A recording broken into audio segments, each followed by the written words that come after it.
बेटा जब हम 5वीं क्लास में थे ना, कभी छुट्टी नहीं करते थे। पर दादी तो कह रही थी कि आप 5th में फेल हो गए थे। अरे गणित में 1 नंबर से फेल हो गए थे, पर प्रिंसिपल सर हमको जानते थे इसलिए हमको फेल नहीं किए। पर तुम तो हमसे ज्यादा समझदार बनना है कि नहीं? हाँ। और उसके लिए स्कूल की छुट्टी कभी नहीं करनी। जी साहब।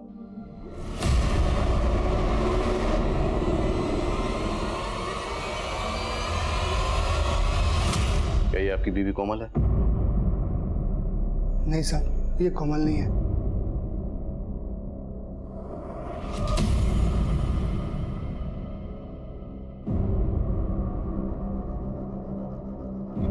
क्या ये आपकी बीवी सुमन है? नहीं साहब, ये हमारी सुमन नहीं है। दीपक, हमें इस लाश के ऊपर ये कपड़े और ज्वेलरी मिली है, क्या ये आपकी बीवी के हैं? नहीं साहब, ये सुमन के नहीं है।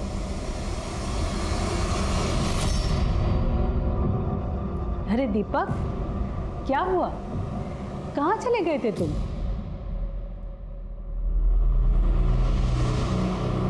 बेटा जाओ अंदर पढ़ाई करो। कुछ नहीं अम्मा, पुलिस बुलाई थी। सुमन का कुछ पता चला? अरे क्या पता चला, वही हमेशा की तरह एक नया लाश दिखा के टरका दिया। अम्मा हमको तो लगता है ना ये पुलिस हमारी सुमन को ढंग से ढूंढ ही नहीं रही। बेटा तुम 7 साल से सुमन की आस लगाए बैठे हो। ये मिलना होता तो मिल जाती। हमको तो लग रहा है वो तुम्हें और अपने बेटे को छोड़ के भाग गई। कैसी बात कर रही हैं अम्मा आप? हाँ यही सच है। तुम्हें अब कन्हैया के बारे में सोचना पड़ेगा। उसके लिए दूसरी माँ ले आओ।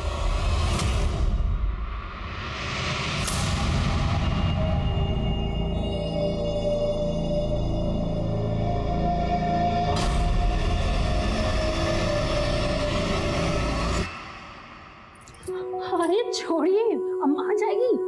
छोड़िए ना, अम्मा आ जाएगी।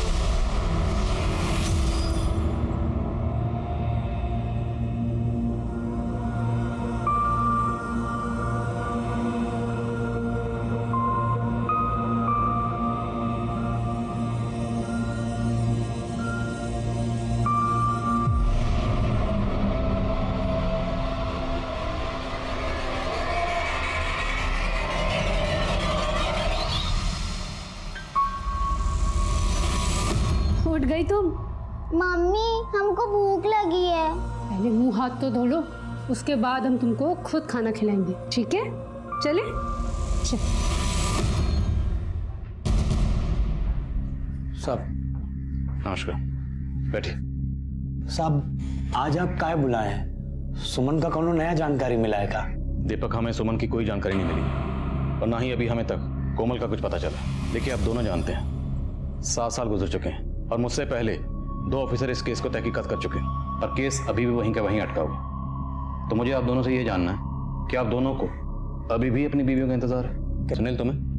जी सर। तो फिर तुमने दूसरी शादी क्यों कर ली? साहब हम तो ऐसा मानते हैं कि हमारी कोमल आज भी जिंदा है, लेकिन साहब वो हमारी बेटी खुशी, उसकी परवरिश के लिए हमारे माँ बाप ने दूसरी शादी करा दी साहब। पर साहब अपनी दूसरी बीवी को हम कभी कोमल का स्थान नहीं दे पाए हैं। साहब पता नहीं काहे हमको लगता है कि हमारी सुमन जरूर एक दिन मिल जाएगी।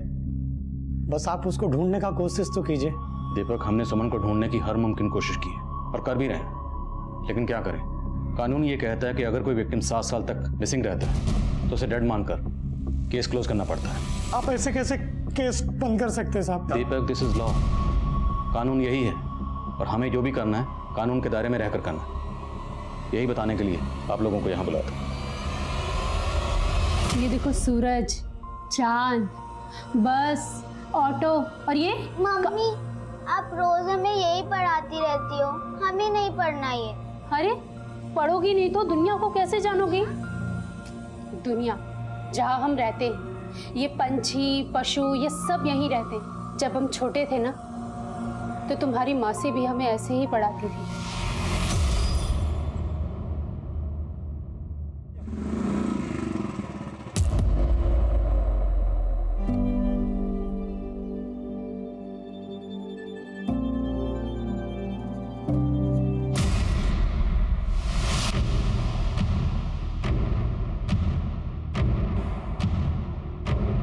चल अंदर।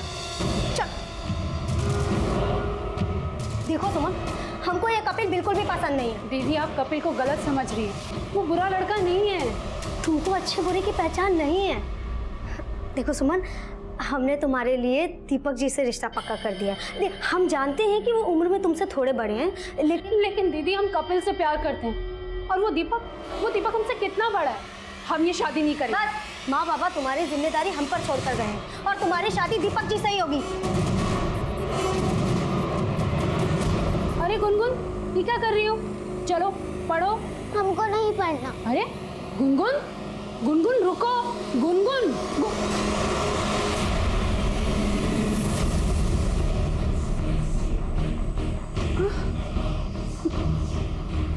तुम आज फिर उस कोने में चली गई ना, ताकि हम तुम्हें छू ना पाए। क्या हुआ मम्मा? पकड़ लिया। आप हमसे झूठ बोल रही थी ना हमें पकड़ने के लिए। अरे बेटा, हम तो चाहते हैं तुम हमेशा आजाद रहो। इतना दौड़ो कि आसमान छू। लेकिन हम आजाद नहीं।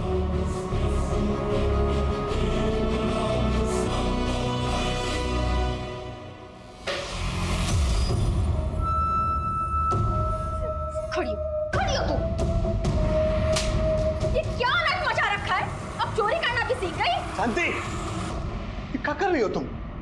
अरे एक लड्डू ही तो ले रही थी और तुम जो है। ये लड़की सारा दिन घर फैलाए रखती है। तुमने क्या हमें इसकी नौकरानी समझ रखा है? अरे हम तो तुमको इसका माँ बना के यहाँ लाए थे, लेकिन तुम जो है हम लोग का जिंदगी को नरक बना के रखती हो। नरक तो तुमने हमारी जिंदगी को बना दिया है। शादी हमसे की और तलाश अब भी अपनी पहली बीवी को कर रहे हैं। भाड़ में जाओ तुम, हमारी जिंदगी नरक बना दी है तुमने।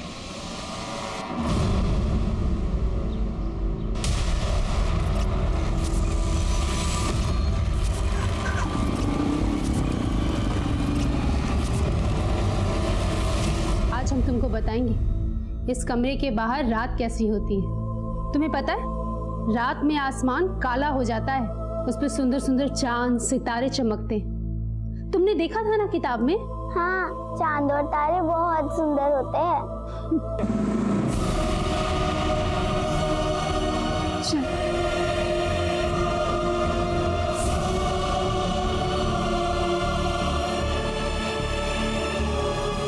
सुनो, वो आ गया, बाहर मत आना।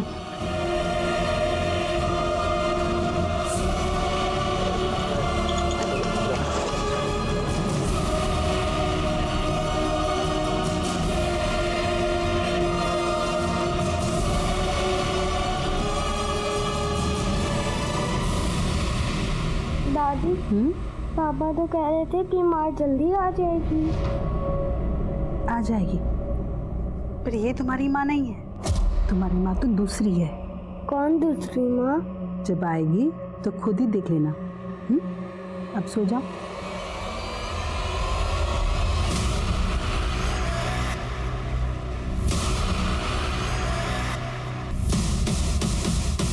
काफी बड़ी हो गई है।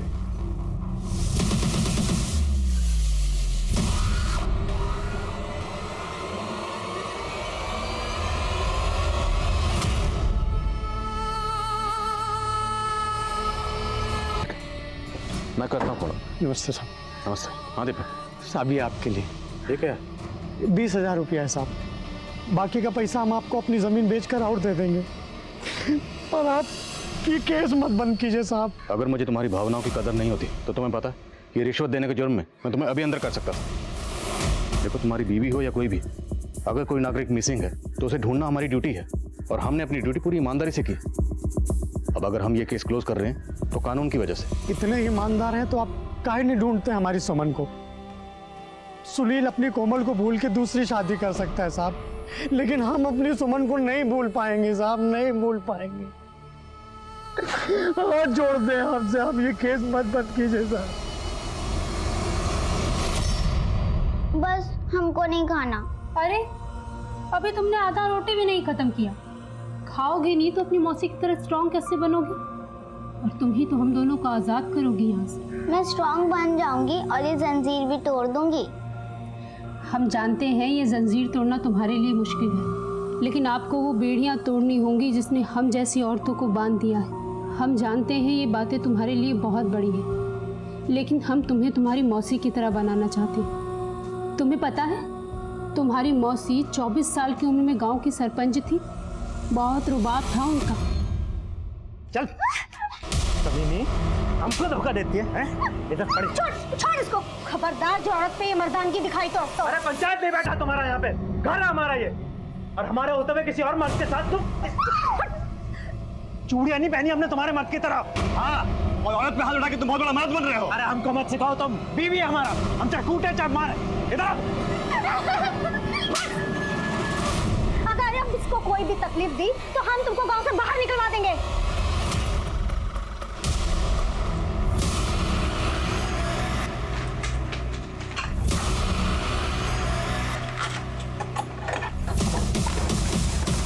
ये लो गुनगुन की पढ़ाई का सामान।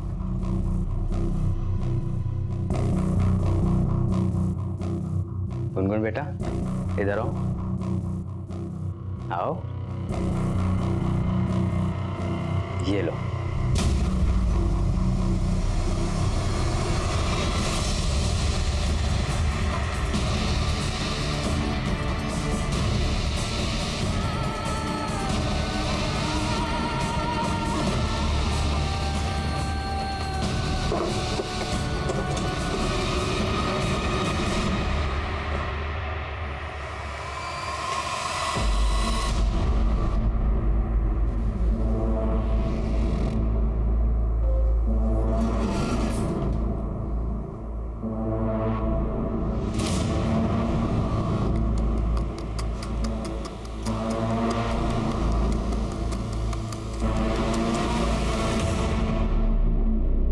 दीपक, इस केस को रीओपन करवाने के लिए कहीं तुम हमसे झूठ तो नहीं बोले? नहीं साहब, हमारे मोहल्ले के लड़के ने सुमन को देखा था।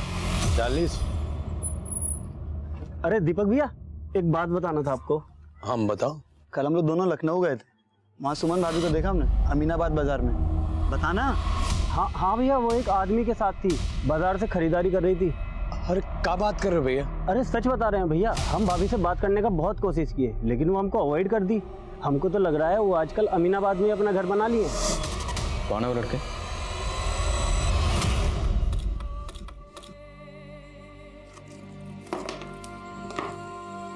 ये छेद इतना बड़ा हो जाएगा कि तुम यहाँ से बाहर निकल जाओगी। तुम जाओगी ना बाहर? पर मम्मी, हम बाहर चले गए तो आप यहाँ अकेली रह जाएंगी। तुम बाहर जाओगी तभी तो हमें बाहर निकालोगी। तुम डरना नहीं, यहाँ से तुम सीधा हमारे पति के पास जाना, वहाँ तुम्हारा भैया होगा। कन्हैया भैया ना? हाँ।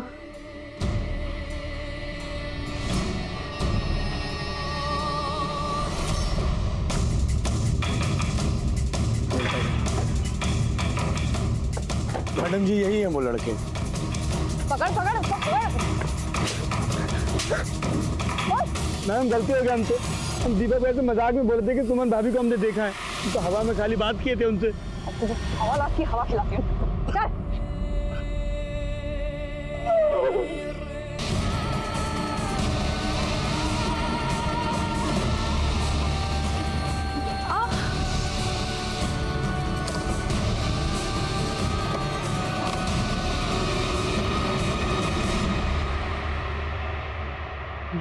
ये चोट कैसे लगा तुम्हें? वो गुनगुन शरारत कर रही थी तो लग। गुनगुन, मेरी सुमन को घाव दिया तूने, मेरी सुमन को घाव दिया तूने, मेरी सुमन को घाव दिया तूने, मेरी सुमन को घाव दिया तूने। सोचे समझे हमने कह दिया कि ये चोट हमें तुम्हारी वजह से लगी, और वो राक्षस तुम्हारी उंगली जलाकर चला गया। मम्मी, बहुत दुख रहा है। जानते हैं बेटा, पर तुम्हें स्ट्रांग बनना होगा। दर्द सहने का आदत डालो। तुम्हें पता है ना तुम्हें क्या करना है।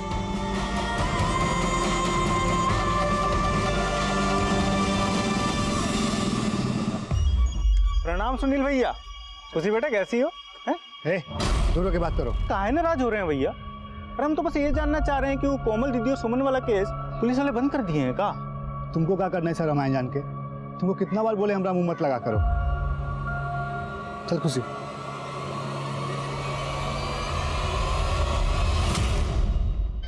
रिश्ते में उम्र गुम्र कोई मायने नहीं रखती सुमन। दीपक जी का बड़ा उम्र नहीं, उनका बड़ा दिल देखो। इतना प्रेम तुम्हें किसी और से नहीं मिलता है? सुमन, हमें तुमसे कुछ बात करनी है।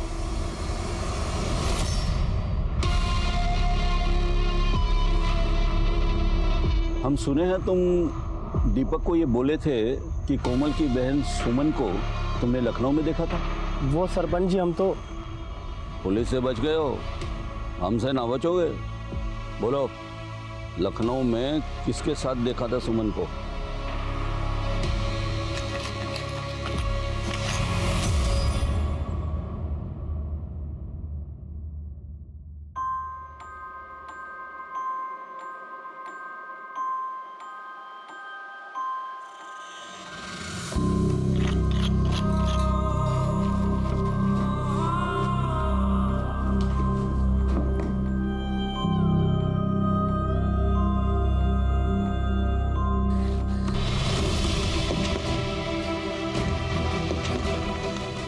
गुनगुन, अब ये छेद इतना बड़ा हो गया है कि तुम यहाँ से बाहर जा सकती हो। तुमको पता है ना तुम्हें यहाँ से जाकर क्या करना है?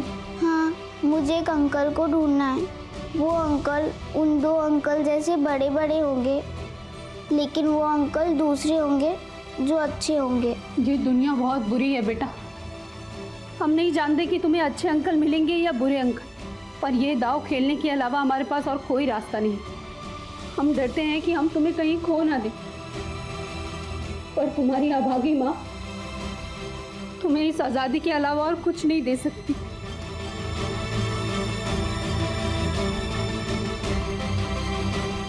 तुम्हें अच्छे अंकल मिलेंगे ना, तो तुम उनको ये दे देना, इससे वो हमें ढूंढ लेंगे और हमें यहाँ से आज़ाद कर देंगे। हम आज़ाद हो जाएंगे गुनगुन। चलो।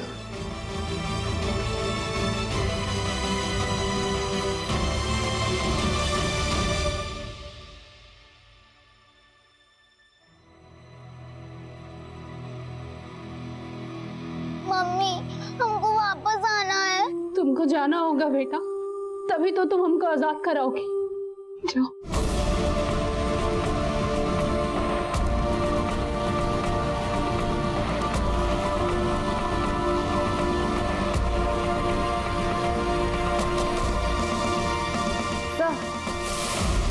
उन्नाव के श्यामपुर थाने वालों ने हमारे थाने में कांटेक्ट किया है। कुछ दिनों पहले उनके एरिया में उन्हें एक नरकंकाल मिला है।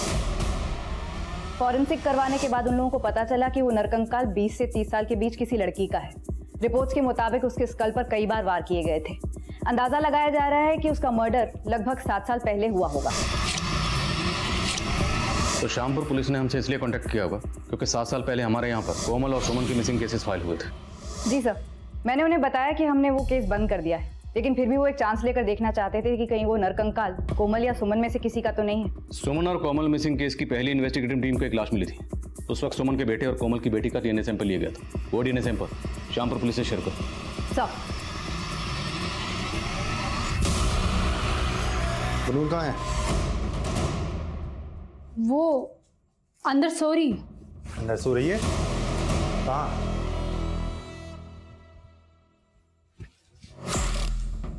अरे यहाँ तो नहीं है। अरे बोलना, कहाँ है गुनगुन? हंस क्यों रही है? तो फिर 7 साल से सुमन कहाँ गायब है? मुमकिन है कि सुमन ने कोमल का कत्ल होते हुए देख लिया हो, इसलिए शायद सुमन को भी गायब कर दिया गया था। पर दीपक, तुम बेफिक्र रहो। अब हमने केस रीओपन कर दिया, हम सुमन का पता लगा के रहेंगे। पिछले 7 साल से गायब महिला सरपंच कोमल पांडे के मिसिंग केस में अब एक घुमावदार मोड़ आ गया है।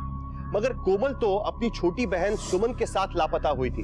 कोमल की हत्या हुई थी तो सुमन के साथ क्या हुआ? इन सारे सवालों ने पुलिस को भौचक्का कर दिया है और उसकी निष्ठा पर सवाल उठने लगे हैं।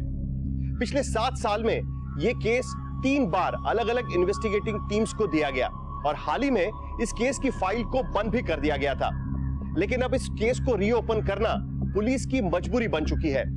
लेकिन सवाल यह उठता है कि पिछले 7 साल में पुलिस क्या जांच कर रही थी और ये ऐसा कौन सा गुनहगार है जो पिछले 7 साल से आजाद घूम रहा है और पुलिस इसका नामो निशान भी नहीं ढूंढ पा रही।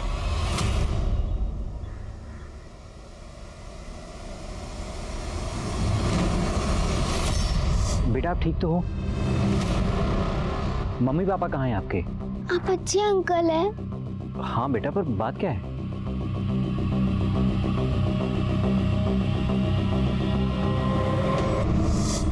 ये दीपक कुमार जी यहीं रहते हैं? जी बताइए। हाँ मैं।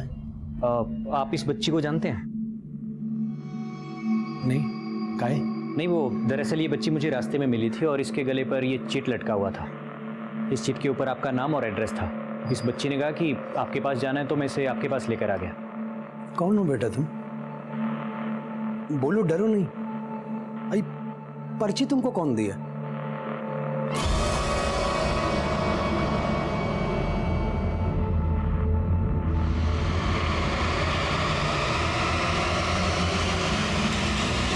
बहुत बड़ा दाव खिल गई यार ये औरत। अब इसको जिंदा छोड़ना खतरे से खाली नहीं है।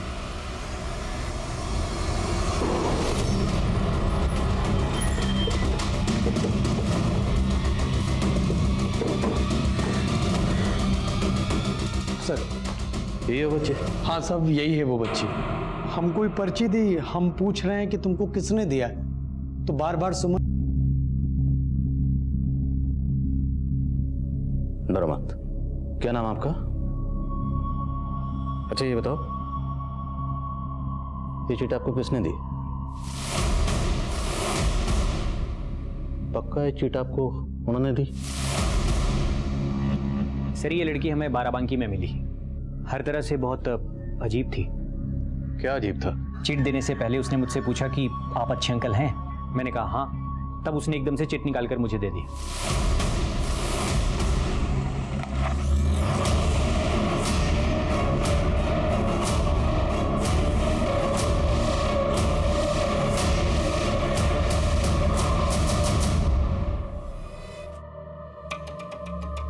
कन्हैया चलो खाना खा लो बेटा। बेटा तुमने उन्नाव जाना है अपने भैया के पास। उन्नाव भैया? गुनगुन, उन्नाव एक शहर है। शहर क्या होता है? बेटा शहर वो होता है जहाँ बहुत सारे घर होते हैं, लोग रहते हैं। हम लोग उन्नाव में रहते थे तुम्हारे भैया के साथ। ये भैया क्या होता है? कन्हैया भैया। तुम कन्हैया का नाम कैसे जानती हो? मम्मी ने बताया था। कन्हैया भैया होता है, हमारा भैया। सर, कोमल और सुमन मिसिंग केस की अभी तक की सारी इन्फॉर्मेशन कलेक्ट करके मैंने रिपोर्ट बनाई है। 16 अगस्त की शाम को दोनों बहनें उन्नाव नगर मार्केट में शॉपिंग के लिए गई थी। दीपक जी कह रहे थे बाजार जा रही हो तो माँ के लिए भी एक साड़ी। सर हमारे 3 सस्पेक्ट हैं, संतोष, कपिल, प्रताप। मैं विटनेस के बयान पढ़ रहा था। एक चशमदीद के मुताबिक जिस दिन ये दोनों बहनें गायब हुई उस दिन उन्नाव मार्केट में इन दोनों बहनों के साथ कपिल को भी देखा गया था। सुमन, हमें तुमसे कुछ बात करनी है। सुमन पसंद करती थी कपिल को, लेकिन कोमल ने उसकी शादी करवा दी दीपक से। इस लिहाज से कपिल हमारा प्राइम सस्पेक्ट था। सर ये संतोष भी काफी गर्म दिमाग का आदमी है। कोमल जब सरपंच बनी तो उसकी कई बार इसके साथ गर्मा गर्मी हुई। छोड़ इसको, खबरदार जो औरत पे हाथ उठाया तो। अरे पंचायत नहीं बैठा तुम्हारा यहाँ पे, घर है हमारा ये। कराओ तुम। और कोमल जब सरपंची का इलेक्शन लड़ रही थी तो उसका ऑपोजिट कैंडिडेट था ये प्रताप, और ये इलेक्शन हार गया था। Right sir. कोमल के ना रहने से सबसे ज्यादा फायदा प्रताप को हुआ। पिछले 7 सालों से वो इस कस्बे का सरपंच है। सर इन 7 सालों में इन तीनों के खिलाफ एक भी सबूत नहीं मिला और कोई चौथा सस्पेक्ट भी सामने नहीं आया। और अब ये बच्ची सामने आई है जो ये कह रही है कि उसे सुमन ने भेजा है। लेकिन सवाल ये है कि सुमन ने इस बच्ची को क्यों भेजा, वो खुद क्यों नहीं आई? अब या तो सुमन मजबूर है या फिर उस बच्ची को सुमन ने नहीं भेजा, बल्कि कोई सुमन का नाम इस्तेमाल करके हमें भटका रहा है। सर 2 दिन पहले मैं बाराबंकी गई थी। मैम बस यही मिली थी वो बच्ची, मुझे इस तरफ से आ रही थी। 2 दिन पूछताछ करने के बावजूद वहाँ कोई लीड नहीं मिली। लीड तो ढूंढनी पड़ेगी संगीता। जितने भी सस्पेक्ट हैं सबको एक बार फिर से खंगालो और पता लगाओ कि इनमें से किसका कनेक्शन बाराबंकी से है। बाराबंकी जहाँ से बच्ची आई थी। सर, पता नहीं किस आसमान से आके टपक गई और बोल रही है कि कन्हैया तुम्हारा भैया है। ये लड़की सुमन भले ही तुम्हारी माँ हो पर दीपक तुम्हारा बाप नहीं है, समझी? कैसी बात कर रही हैं अम्मा आप? एक तो ये बच्ची पहले से इतना डरी हुई है, आप इसको और डरा रही। पुलिस को बोलो यहाँ से ले जाए, हमको इसका कहानी सुनने में कोई रुचि नहीं है। पर हमको है। अगर हमारी सुमन ने हम पे भरोसा करके इसको यहाँ भेजा है ना, तो हम इसको कहीं नहीं भेजेंगे। अम्मा हमको तो डर लग रहा है कि हमारी सुमन किसी बड़ी मुसीबत में ना हो। गड़े मुर्दे फिर से उखड़ रहे हैं वकील साहब। ये पुलिस फिर से हमें परेशान करने वाली है। अगर गिरफ्तार करके ले गए तो हमारी जमानत तैयार रहनी चाहिए। अरे 7 साल पुराना फिर शुरू हो गए। अगर हम विरोधी थे तो क्या कातिल हो गए? तब वो सरपंच थी, आज हम पावर में। पावर का नशा क्या होता है ये आप हमसे बेहतर जानते हैं। पावर के लिए खून और पैसा दोनों पानी की तरह बहाए जाते हैं। देखिए, हमने किसी का खून नहीं बहाया और बेकार में हमारा समय बर्बाद मत कीजिए। अगर कोई सबूत है आपके पास तो दिखाइए। मैडम जी, हम कोमल का थप्पड़ भी खाए हैं और 7 साल में 4-4 बार आप लोगों का डंडा भी खाए हैं। अब आप फिर से हमारे पीछे। हाँ, फिर से। और इस बार सच उगलवाने के लिए हम कोई कसर नहीं छोड़ेंगे। ले चलिए हमको, और जितना चाहे उतना कूट लीजिए, लेकिन हमारा बयान वही का वही रहेगा। हम ना तो कोमल के साथ कोई नफरत निकाले और ना ही सुमन के साथ। और हमारी बीवी की वजह से ही कोमल हमको थप्पड़ लगाई थी ना, पूछ लीजिए अगर कुछ भी किए हो उसके साथ तो। सर 7 साल पहले हम सिर्फ 20 के थे सर। इन्फेक्चुएशन को हम प्यार समझ लिए थे। तो सर सच बोल रहे हैं, जब सुमन की शादी हुई थी ना सर, तो बहुत रोए थे हम, बहुत दारू पी थी। लेकिन उसको उनसे दुश्मनी निकालने के लिए हमने कुछ किया नहीं, ना ही सुमन से, ना ही कोमल दीदी से। और यही बात हम पिछले 7 साल से बता रहे हैं सर। 7 साल पहले जिस वक्त जिस जगह से कोमल और सुमन गायब हुए, उस वक्त उनके साथ तुम्हें देखा गया था। हम बताए तो सही, हम तब आखिरी बार मिलने गए थे सुमन से। हमने तुमको मना किया था ना इससे बात करने को। दीदी आप जैसा समझ रही है ना वैसा नहीं है। हम दिल्ली जा रहे हैं नौकरी के लिए। एक आखिरी बार सुमन से मिलने आए थे। सुमन देखो, अगर हमसे कुछ भी गलती हुई हो ना तो हमको माफ़ कर देना, बस यही बात कहने आए थे। तुम जितने सीधे और भोले दिख रहे हो उतने सीधे और भोले हो नहीं। 7 साल से एक ही डायलॉग मार रहे हो। सर हम डायलॉग नहीं मार रहे हैं सर, जो बात है वही बता रहे हैं, सच बता रहे हैं। सर, संतोष, कपिल और प्रताप, इन तीनों का बाराबंकी या उस बच्ची से कोई कनेक्शन नहीं मिल रहा है। लेकिन इसका ये मतलब कतई नहीं कि इन तीनों का कोमल और सुमन का गायब होने या उनके कत्ल से भी कोई कनेक्शन नहीं है। कपिल के बयान के मुताबिक उसने कोमल और सुमन को आखिरी बार उन्नाव नगर मार्केट में मेन रोड की तरफ जाते हुए देखा था। उसके बाद से इन दोनों को किसी ने नहीं देखा। लेकिन कोमल की लाश मिली यहाँ से 25 किलोमीटर दूर शामपुर रोड पर। तो मतलब 7 साल पहले क्राइम सीन इसी एरिया के आसपास कहीं है। और बाराबंकी का जो कनेक्शन हम प्रेजेंट सिनेरियो में ढूंढ रहे हैं, हो सकता है वो कनेक्शन आज का नहीं बल्कि 7 साल पुराना हो। क्या करें, शामपुर और यहाँ का डम डाटा निकलो। सर, आप 7 साल पुराना डम डेटा निकालने की बात कर रहे हैं? हमारे पास और कोई चारा भी नहीं। Let's do it. और मैं उस बच्ची से एक बार फिर से मिलता हूँ, शायद इस बार कोई लीड मिले। सर, इस केस की नियति इसी जज्बे पर टिकी थी कि कुछ ऐसा किया जाए जो नामुमकिन को मुमकिन कर सके। और सुमन ने जिस तरह से गुनगुन को आज़ाद किया था, वो भी एक नामुमकिन काम को मुमकिन करने जैसा जज्बा था। लेकिन सवाल ये था कि क्या सुमन का ये जज्बा पुलिस के लिए कोई राह खोज पाएगा? अच्छा बच्चा, आपने उन वाले अंकल से क्या पूछा था कि अंकल आप अच्छे अंकल हो ना? उसके बाद आपने उनको वो चिट दी थी, है ना? तो आप मुझे भी अच्छे अंकल समझ लो। आप मुझ पे भरोसा करोगे? अगर आप अच्छे अंकल हैं तो आपने मुझे चॉकलेट क्यों दी थी? तो क्या कोई बुरे अंकल भी हैं जिन्होंने आपको चॉकलेट दी थी? ये लो।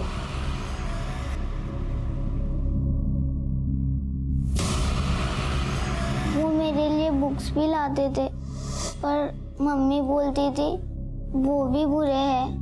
तो चॉकलेट देने वाले बुरे अंकल के अलावा भी कोई बुरे अंकल थे? उन्होंने मेरी उंगली भी जलाई थी।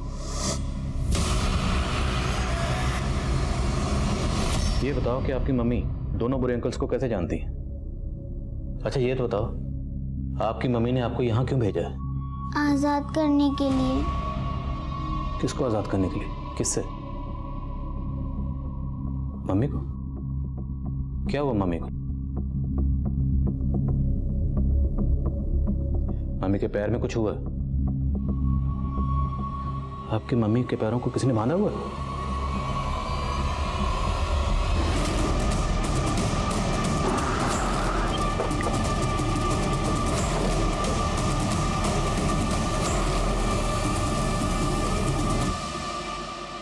बच्चा, ये वही जगह है जहाँ पे आपको वो अच्छे वाले अंकल मिले थे। आपने उनको चिट दी थी, फिर वो आपको लेके गए थे आपके मम्मी के गांव। अब ये बताओ, इधर से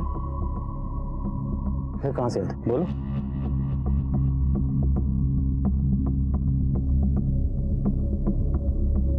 अच्छा, एक काम करते हैं, हम इस रास्ते पे चलते हैं। अगर आपको कुछ भी याद आए या कोई ऐसी जगह लगे जहाँ पे आपकी मम्मी हो सकती है तो आप हमें बताओगे।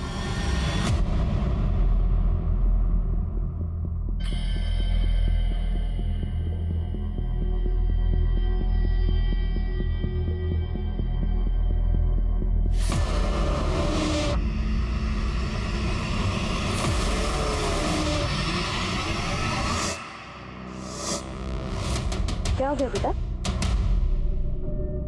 सर ये डर रही है। डर मत, बोलो वो जगह कहाँ है? कुछ याद आ रहा आपको?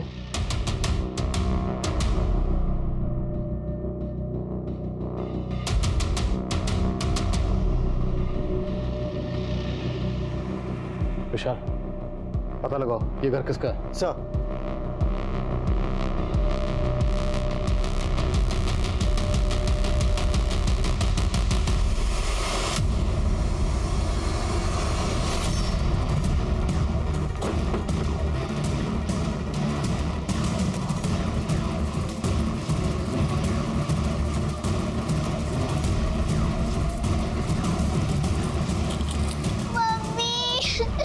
आपका सामान को यहीं रखा गया था, अब कहीं शिफ्ट किया गया। सर आसपास के लोगों ने बताया कि ये घर हमेशा बंद रहता है। इसका मालिक कौन है, यहाँ पे कौन रहता है, किसी को कुछ नहीं पता।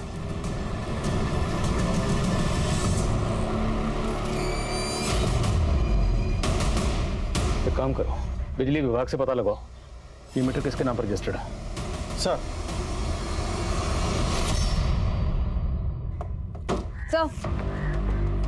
सर डंप डेटा से उन्नाव के 8 नंबर्स आइडेंटिफाई किए हैं। इनको यूज करने वालों में से 8 लोगों का बाराबंकी से सीधा कनेक्शन है। इन्वेस्टिगेट किया तो पता चला इनमें से एक ऐसा है जो 7 साल से रेगुलरली 3 दिन में एक बार बाराबंकी जाता है, लेकिन पिछले 14 दिनों में वो सिर्फ 2 बार बाराबंकी गया है। और 14 दिन पहले ही गुनगुन दीपक के घर आई थी। है कौन है? मोहन सिंह, यहीं उन्नाव में रहता है। सर घर जाएं इसके? अगर डायरेक्टली उसके घर गए तो अलर्ट हो जाएगा, उसका फोन सर्विलेंस पे डालो।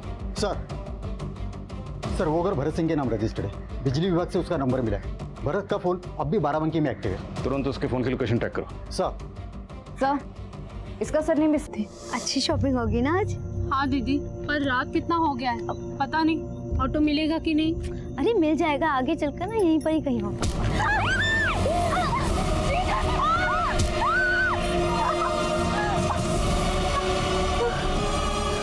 कोमल को सुनील ने मारा था। पिछले 7 साल से तो ढोंग कर रहा था, सबको बेवकूफ बना रहा था, जबकि तूने ही अपनी पत्नी कोमल को। हाँ, हम ही मारे थे उसको।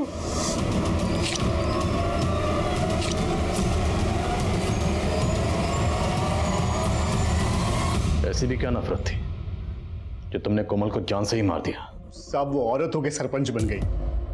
हमको शर्म आता था कि हम एक छोटा सा नौकरी करते हैं और हमारा बीवी इतना बड़ा पद पे, सब उसका इज्जत करता था और हमको कोई नहीं पूछता था साहब। हम रोज तिल कर मरते थे। इसलिए हम सोचे कि अगर हम उसको मार देंगे तो हमको लोगों का हमदर्दी मिल जाएगा और अगला बार हम सरपंच बन जाएंगे। बन गया तो सरपंच। तुमने अपनी बीवी कोमल को महज इसलिए मार दिया क्योंकि तू सरपंच बनना चाहता था, तो कभी सरपंच नहीं बन सकता था। तेरी जैसी सोच है ना, तो कभी बन ही नहीं सकता था। खा लो धड़स के। दीपक जी, हम बस गुनगुन को लेने आए। इतने सालों से सुमन हम तुमको देखने के लिए तरस गए, तुम जाने की बात कर रही? पर हम आपके लायक नहीं रहे। ऐसा काहे कह रही हो तुम? गुनगुन आपकी बेटी नहीं है दीपक जी। पर अब है। आपस में कितना घुल मिल गए हैं दोनों।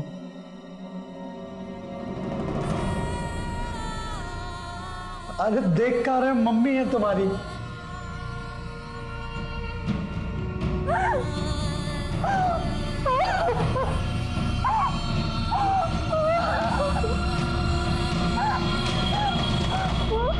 दो साधारण से इंसान जो एक साधारण सी दुकान चला रहे थे, उनमें इतनी हैवानियत छुपी होगी, ये हकीकत किसी भी आम इंसान को हिलाकर रख सकती है। हमारे गली मोहल्ले के दूध और सब्जी वालों से लेकर राशन और कपड़े वालों तक रोजाना ऐसे कई लोगों के संपर्क में हम आते हैं जिनसे हमारा एक दैनिक व्यवहार जुड़ जाता है।